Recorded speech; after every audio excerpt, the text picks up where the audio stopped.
las mujeres participantes, em nome de Rafael, Marcelo e Juan Gabriel, que hablaram todos os outros participantes, e dizer que, de parte da Fundação Perseu Abramo, temos um profundo compromisso com Progressistas em Rede e com este projeto de um debate plural e que possa aproximar nossas análises, a formulação de políticas públicas, nossa identidade regional. Eu vou falar mais a partir de Brasil para contribuir nesta reflexão, dizendo que vivemos múltiplas crises que se retroalimentam. Uma crise sanitária dramática, estamos debatendo a pós-pandemia, pero acá a pandemia não passou. Tivemos ayer 1.200 mortes, são mais de 120 mil mortos e quase 4 milhões de contaminados, com um baixo índice de testagem. Portanto, seguramente estes dados estão muito subestimados. Então, temos uma emergência sanitária. E a vida tem que estar no centro de nossa preocupação, a defesa da vida, sobretudo porque as mortes são predominantes de los pobres. Na periferia, acá em Brasil, os negros, os indicadores são incontestes. São esses que estão expostos, não podem viver um distanciamento social, não têm condições materiais de uma habitação protegida. Portanto, temos que ter um forte sentido de urgência em defesa da vida. E não tratar como se a pandemia tivesse sido superada, porque não está. E não sabemos o que vem adiante. Se temos uma nova ola, se temos uma vacuna de uma cobertura ampla e efetiva, tudo isto está em aberto. Então, o que temos da recomendação da medicina baseada em evidência científica, proteger a vida, distanciamento social e um sistema epidemiológico de gestão com saída racional e indicadores seguros. Depois temos acá uma crise econômica dramática.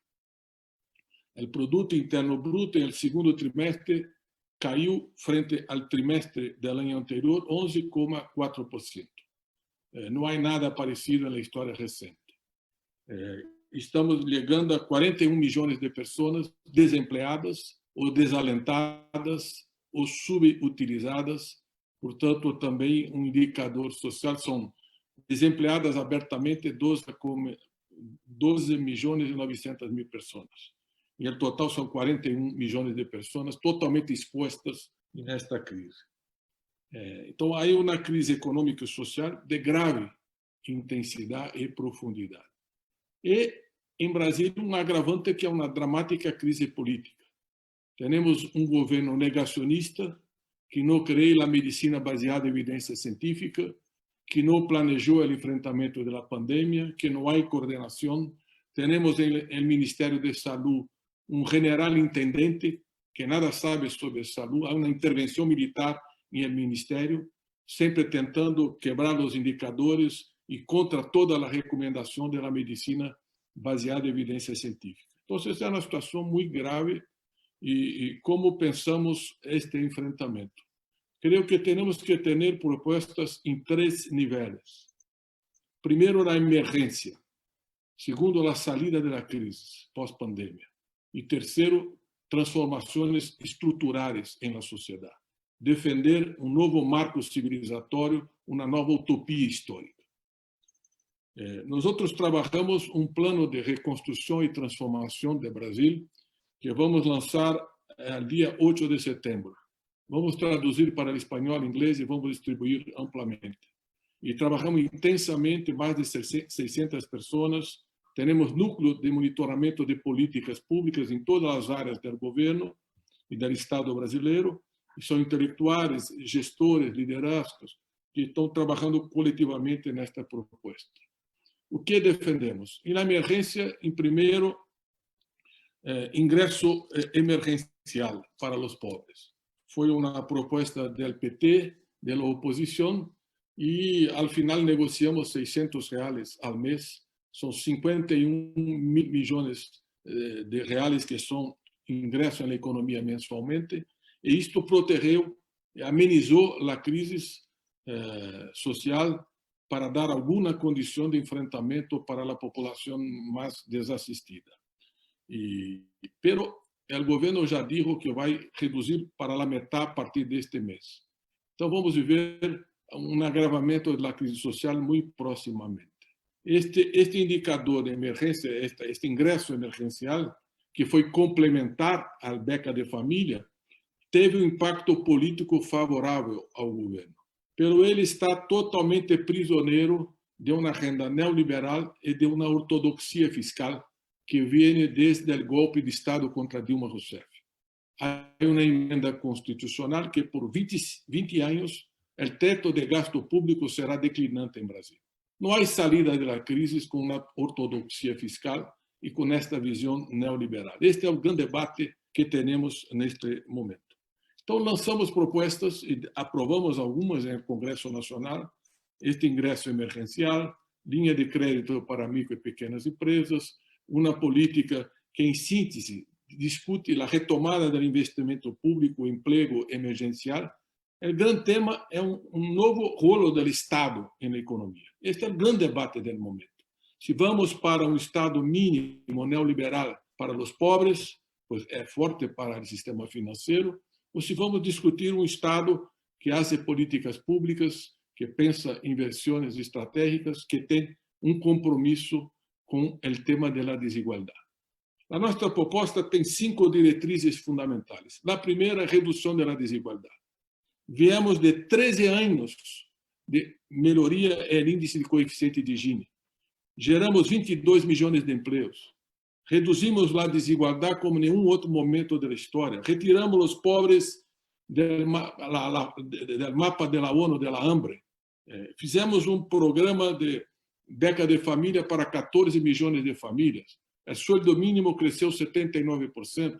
E poderia aqui falar de muitos indicadores de um período histórico muito transformador e de grande enfrentamento à desigualdade. Isto está em franco retrocesso histórico.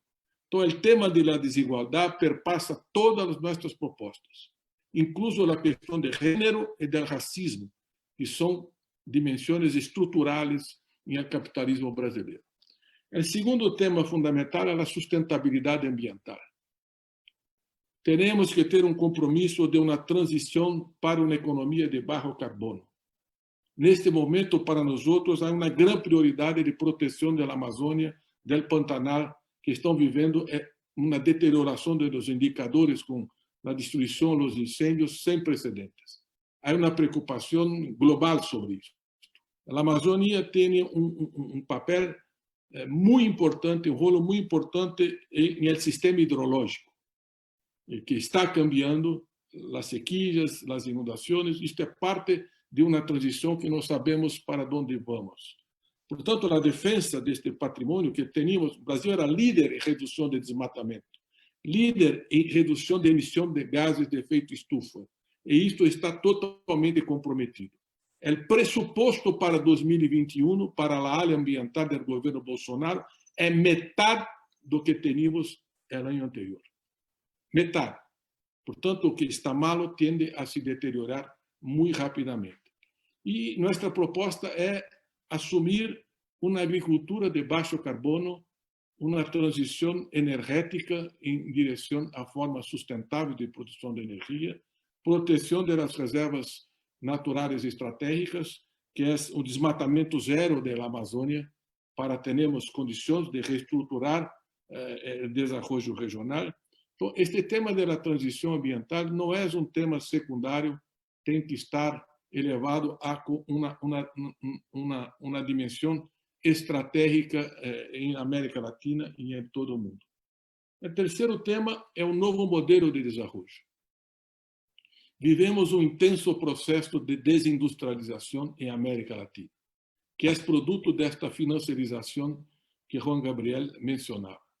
Eu também compartilho que não há muitos, isoladamente, nenhum país em desenvolvimento pode mitigar a financiarização.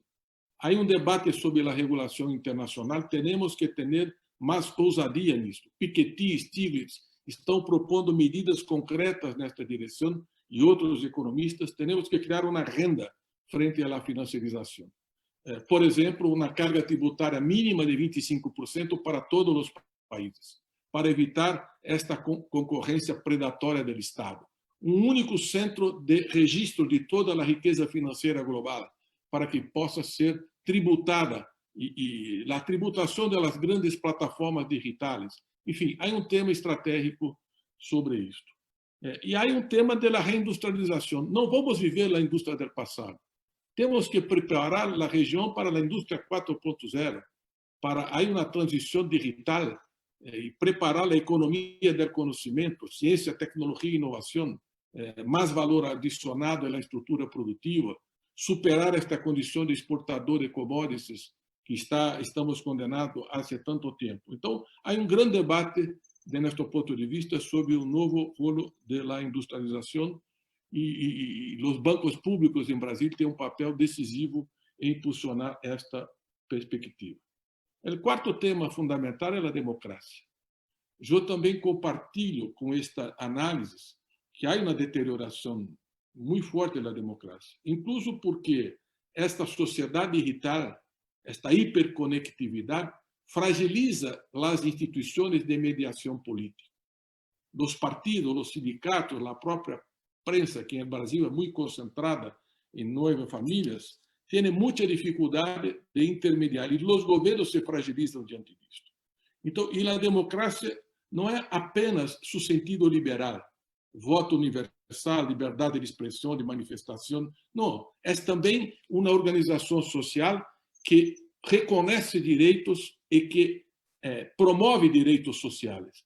À medida que temos um rebaixamento dos direitos trabalhistas, previdenciários, sociais, a democracia está em crise. Então, por a hiperconectividade e por esta deterioração econômica, patrocinada por la financiarização e o neoliberalismo, há uma crise democrática. A defesa do Estado democrático de direito é um grande desafio das forças progressistas regionais. Temos um presidente que defende a ditadura, a tortura, a censura, totalmente submisso a Trump. Então, este tema da democracia é um tema muito, muito desafiador. E agrego a isso 3 minutos, Aloisio. o enfrentamento da lawfare na região. Lawfare, a partidarização da justiça, está destruindo forças políticas e impedindo que os setores progressistas voltem a disputar eleições. Vejam o que está acontecendo agora em Equador, em Bolívia, o que passou com Lula e Dilma em Brasil, com Lugo em Paraguai. Então, este tema da democracia, da justiça, temos que ter uma coordenação. E, por último, o tema da soberania regional. Temos um imenso desafio de retomar o projeto da integração, a cooperação, para que a região latino-americana não seja alinhada, tenha uma independência estratégica e saiba se mover dentro deste câmbio geopolítico que está sendo patrocinado. Não podemos nos subordinar à doutrina Monroe e uma submissão ao governo americano. É disto que se trata. E a China é uma parceira estratégica que temos que evitar o isolamento, não aceitar esta radicalização na região e buscar uma independência ativa, uma inserção soberana internacional e baseada na integração regional. Só teremos força no futuro se estivermos juntos e mais unidos. Termino acá dizendo que saúdo esta reflexão. Temos uma agenda muito forte por la frente, pero estamos elaborando políticas públicas, apresentando propostas, e não podemos ser uma oposição solo do protesto. Temos que ter projeto estratégico e termino dizendo uma nova utopia, uma nova síntese civilizatória. E esta crise é também uma janela de oportunidade. Por exemplo, para repensar a relação com a natureza, repensar uma economia mais compartilhada, mais solidária, mais generosa com o povo. Graças.